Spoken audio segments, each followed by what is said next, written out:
નમસ્કાર, સૌરાષ્ટ્ર વિઝન ન્યૂઝમાં હું એન્કર દેવ્યાની આપનું સ્વાગત કરું છું. ચાલો જોઈએ આજના સમાચાર. જેતપુર તાલુકાના મેવાસા ગામ નજીક આવેલ હજરત અટનશા પીરની દરગાહ ખાતે ઉર્ષ મુબારક ઉજવાયો. રાજકોટ જિલ્લાના જેતપુર તાલુકાના જામ મેવાસા ગામથી નજીક આવેલ હિન્દુ મુસ્લિમ એકતાના પ્રતીકસ્મી હજરત અટનશા પીરની દરગાહ શરીફ ખાતે ઉર્ષ મુબારક યોજવામાં આવ્યો હતો. ખાદીમ અબુશાબાવા સોહરવદી દ્વારા યોજવામાં આવેલ આ ઉર્ષ મુબારક તારીખ 8મી ઓક્ટોબર તેમજ તારીખ 9મી ઓક્ટોબર 2025 એમ 2 દિવસ માટે યોજવામાં આવેલ હતો.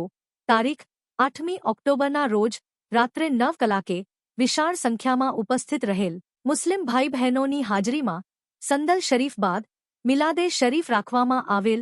બીજા દિવસે એટલે કે તારીખ 9ની સાંજે ન્યાજ શરીફ રાખેલ, જેમાં પણ મોટી સંખ્યામાં હિન્દુ મુસ્લિમ ભાઈ બહેનો જોડાયા હતા.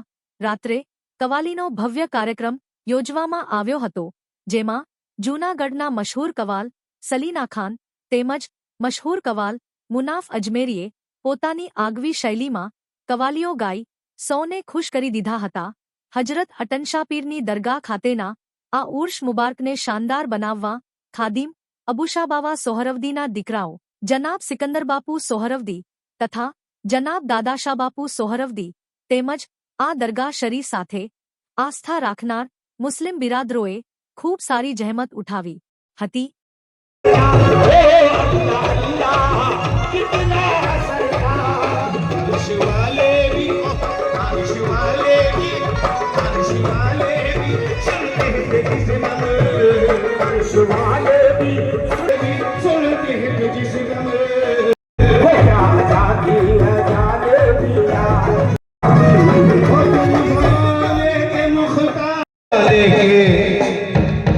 क्या बात है बेटा भाई, सुभान अल्लाह. बेकसों के मददगार हो या नबी, बेकसों के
જીવનને સારું અને ભવ્ય જીવવા માટે ફક્ત રૂપિયાની જરૂર નથી. જો તમારી અંદર કલા અને કૌશલ્ય હશે તો તમે બધું જ મળી જશે. આવા સદવિચાર સાથે બધા સ્વસ્થ રહો, સુરક્ષિત રહો. તેમજ તમારા શહેરના સમાચારો તથા તમારા બિઝનેસની જાહેરાત આ ન્યૂઝ ચેનલ પર મૂકવા માટે સ્ક્રીન પર બધા નંબર પર સંપર્ક કરી શકો છો. તેમજ આ ચેનલને લાઈક કરો, શેર કરો અને સબસ્ક્રાઇબ કરવાનું ભૂલશો નહીં, જેથી નવા સમાચારો તમારા સુધી ઝડપથી પહોંચી શકે. હવે સમય થયો છે વિદાયનો. નવા સમાચારો સાથે ફરી મળીએ. નમસ્કાર.